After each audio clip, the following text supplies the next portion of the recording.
The International Association for Near-Death Studies presents NDE Radio, a weekly exploration of near-death experiences and similar encounters with the other side. Now, here's your host, Lee Witting.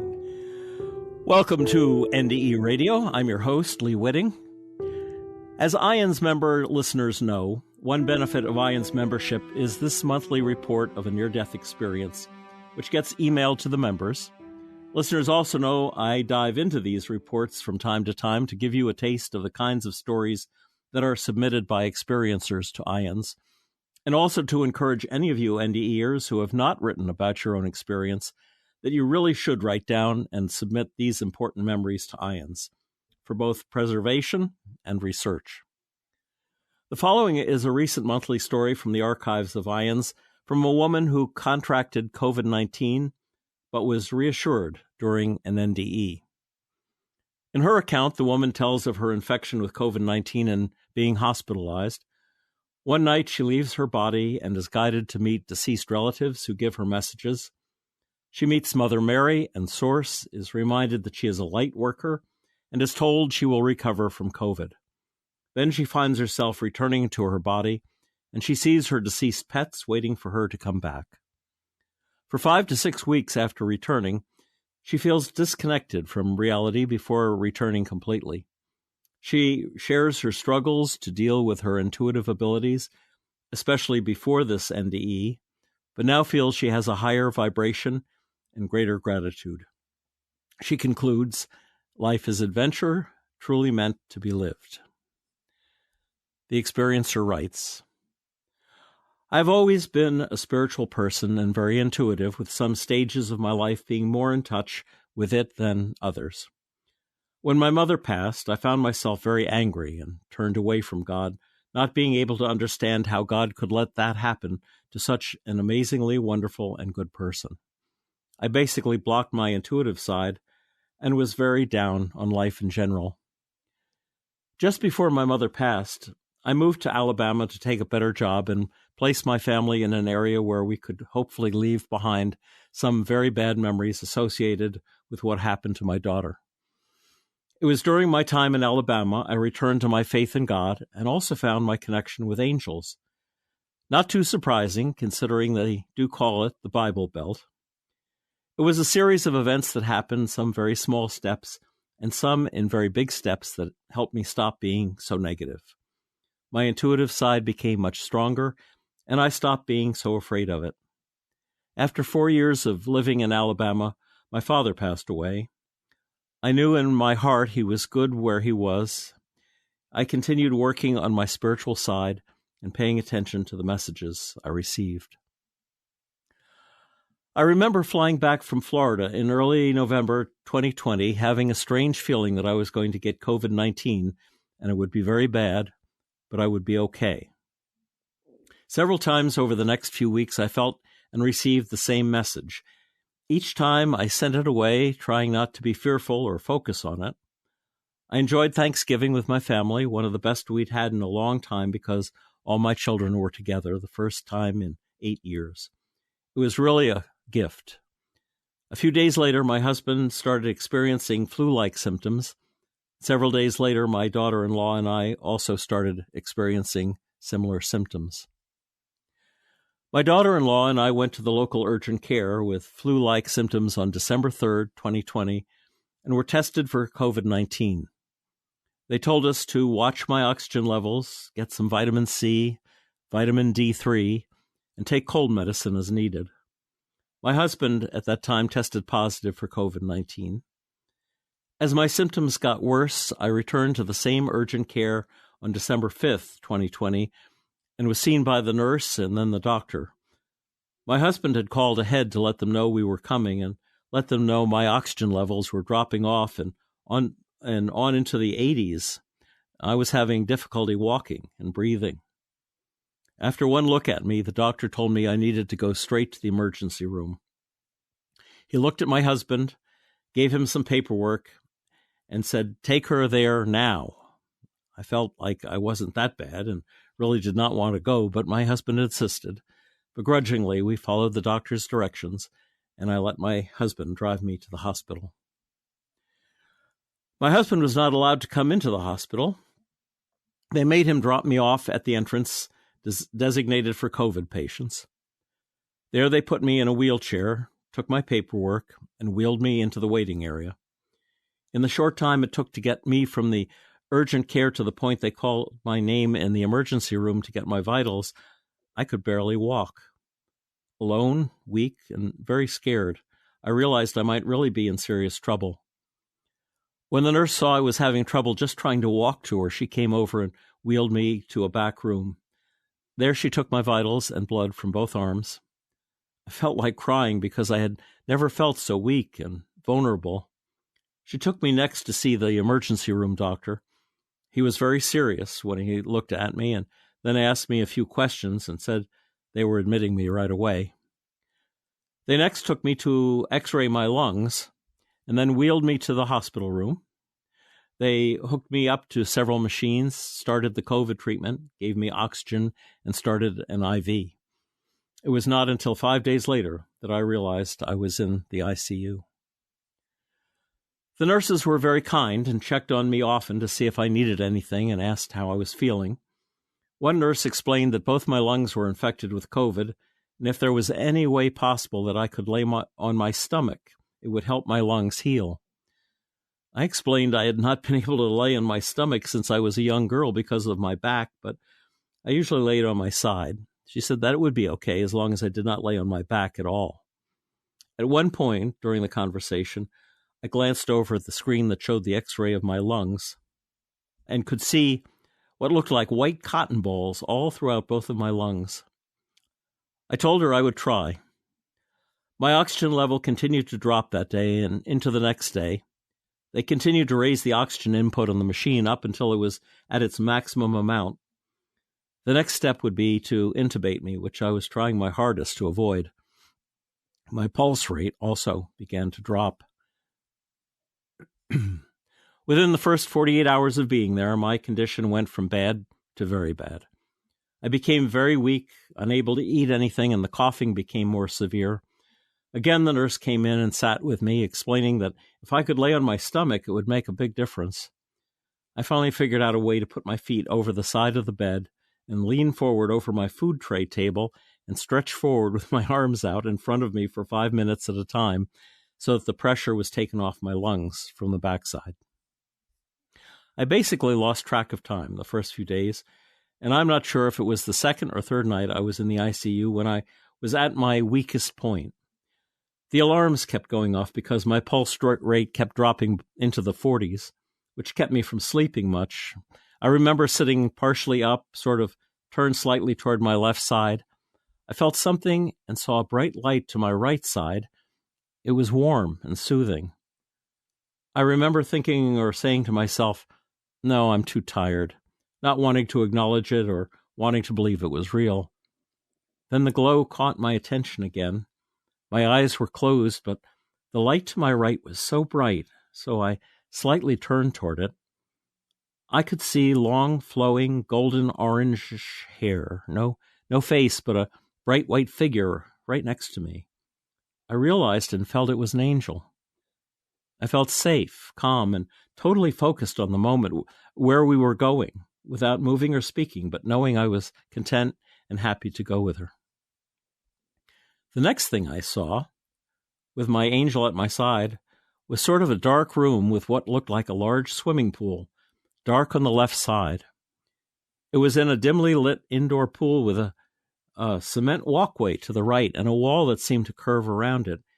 It was dark, but the wall to the right showed the deep blue reflection of the pool water on it, as if the lighted pool lights were reflecting on it with the rippling white lines that were softly waving through it.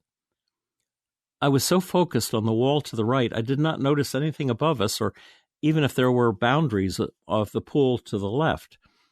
As I focused on the right wall, with the water reflecting on it, I saw the face of my mother. First from her shoulders up. To her right was my father, next was our family friend Dennis, then to his right was Jan, my friend and co-worker, and next to her, but slightly behind her, was a man. Although I'd never met the man, I knew he was Jan's husband. They all seemed 10 to 20 years younger. were smiling, calm, and looked very well. My mother had passed away in 2010, and my father had passed away in 2014. Dennis had passed early in 2020, and Jan in the summer of 2020. Each had passed due to serious health issues, not related to COVID. Jan's husband had taken his own life Saturday, December 4th, 2021, the day before I was admitted to the hospital. Looking at them on the wall, behind the water reflection, they appeared whole and were all smiling. Although none of them spoke, I could feel their happiness, joy, and sense of total well-being. As I focused on each one, they each had a message for me, which I heard without anyone speaking. I moved slowly past each one after each spoke to me without speaking, with the angel at my side. The first voice and message I heard was from my mother, telling me she was well, happy, and all was good. My father let me know he was happy and content. Dennis wanted me to let everyone know he was good and happy and not to judge his wife, Lila. He said that it was not her fault. She had done everything she could and exactly what she was supposed to do. He also said he wanted her to have everything, and it was his time. He left when he did because he was tired from fighting the cancer. Jen let me know she was happy, no longer in pain, no worries. She said it was okay that her husband had passed, even as a suicide. She explained he had done all he could. He tried to stay as long as he could, but couldn't take it anymore. She said he was fine there, happy with her, and okay. I could tell she sensed my concern about him committing suicide. She reassured me he was fine, and it was okay that he was there. I knew and felt all was well. I felt they were all just letting me know not to worry or to be concerned, that all really was well. I began to feel we were moving forward, my angel and I, onto a new area which was full of light. It was like we had moved onto a cloud, puffy white area full of white light, yellowish white and golden white light all around, except for a small light blue portion in the far upper left area, sort of like the sky, with a light white fluffy mist all around. My attention was drawn to my right, where I saw a very tall light being with more light radiating from behind it. My first thought was that it was a tall angel, and as I got closer to the light being, it turned and faced me. It appeared to have a hooded robe or light garment. As it leaned toward me to greet me, I felt safe and calm, even joyful. It began to reveal its face. I asked in my mind who it was as I looked into the face. She slowly moved the hood, or shawl-like covering over her head, back to reveal her face. As she removed her hood and her face appeared, I recognized her as Mother Mary. I was surprised and even asked in my mind, "Mother Mary? Really? Mother Mary?" She answered back, yes, with a nod, and smiled. I even laughed and giggled because I had never expected or ever thought I would be greeted by the Virgin Mary on the other side. I was so delighted and honored to be in her presence. She smiled and motioned to her right to a very bright, radiating light. I turned to face it and was overwhelmed with a sense of pure love. It was overwhelming and all-encompassing. I became, as a child, at the same time both standing there and seeing myself from a distance in front of this pure, radiating light that became brighter and larger as I focused on it. I knew I was in the presence of divine love, God, source energy. I felt at home and understood. We are all one, always connected, never separate from source. So much was coming to me at once, no fear, no judgment, just pure love. I never felt I was meant to cross over, but felt this was all planned and part of my evolution. I went through everything just as it was meant to. It had all gone as planned. I was reminded I am a light worker and was shown my true image as a large angel with huge gold wings, all in white. I felt so light and happy and was told I would heal from the illness, COVID-19. I also knew at the same time whether I passed or returned, my family would be okay. But I was returning. I was reminded of the message to bring back to others, not to fear, not to judge others, especially as it related to the illness. The next thing I felt, I was traveling back from the light. I sensed many of my pets that had passed away before this, now with me, all safe and knowing that I would see them again when I returned. I felt I moved back through the fog on a cloud with my angel still with me. I did not see her, but I knew and felt she was there. I opened my eyes and was back in my bed in my hospital room. I felt weak and tired, but extremely happy. I was full of joy and knew I would get better quickly. Over the next few days, my health improved quickly and my energy was coming back. I was able to breathe better, gradually needing less and less oxygen. I was able to move around on my own, eat and drink. I was even able to take a shower on my own for the first time since I had arrived. Within 3 days, they released me from the hospital. Several of the nurses told me they were very happy to see how quickly I got better. One said they called me their star patient because of how well I did. The doctors were also very happy and released me with only 2 small prescriptions. I did not know at that time, but when I went into the hospital, the COVID had affected my lungs, my heart, and my kidneys. They considered giving me the platelet transfusion treatment. Additionally, they had considered intubating me the night I had the NDE, but decided against it the next morning when they saw me beginning to improve. Leaving the hospital was sort of surreal. I realized that nothing seemed to have much depth. It seemed flat, and the colors were dull. I noticed while driving home that the trees and everything were muted in color. It just did not feel real to me. Where I had been and the light was more real than anything I ever saw or felt before and now. It's hard to describe and put into words. When I got home, everything felt flat and grayish, just dull. I remember looking at the walls and feeling like they were more like a movie set, fake, just not the same as before. With each new thing I could do, I was very amused as I got stronger over the next few weeks. I was so happy to lay in my own bed, which felt like I was melting into a giant, soft, silky, fluffy pillow. Just walking upstairs or into the next room took a lot of energy, but I continued to improve more and more each day. Everything was so new to me again.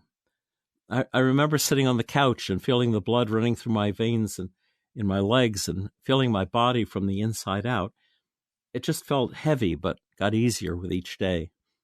At times I could feel some pain, but I could not feel it the same way. It's hard to explain, as if I was not fully back on this side. I felt I had a disconnect with others, almost a lack of empathy. Knowing what I had seen, I no longer feared anything or worried or had any concerns for other persons' dramas. I recognized this and knew I needed to show compassion and or explain to them. It was not really as bad as they thought, to not fear and not judge and just know that all is well. We are all loved and from the same source, just here to experience being in whatever form or character we have chosen. We are meant to participate in life. If we make a choice, we can choose to make another choice if we do not like the path it takes us on. We need to keep in mind the ripples of our the ripples our choices create, but also understand that those the ripples touch also have the choice to make another choice regarding how those ripples may or may not affect them. We can always change our path, choice, and are only as limited as we believe ourselves to be.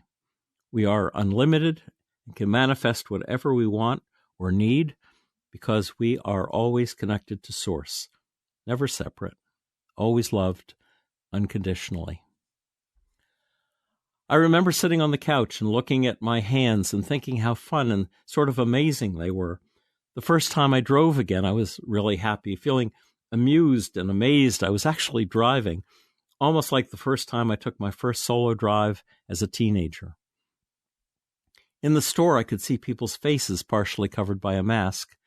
When I looked in their eyes, I could see and feel their anger or fear, and yet I was thinking to myself, they have nothing to fear. This is all not the real, not like the real I had seen and felt in the light. That was the real realm, and it is as if we are an avatar playing a game, although important, just knowing this is not real and only temporary. About 5 or 6 weeks later, I all of a sudden felt completely back on this side. I admit I was sad, although very grateful for the experience and happy to be able to spend time with all my loved ones here. I wrote my notes within a couple of months of having the NDE, but it has taken me 9 months to finally go back and reread it and type it up. I am still adapting and finding my way, but with a higher vibration and greater gratitude for being here, knowing I have lost several friends to COVID, the COVID vaccine, and other illnesses since my NDE. I know those that have passed are all good.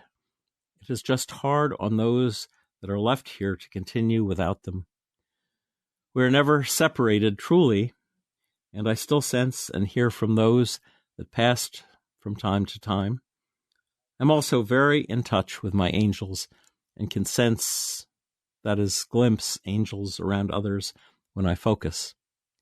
Life is adventure, truly meant to be lived.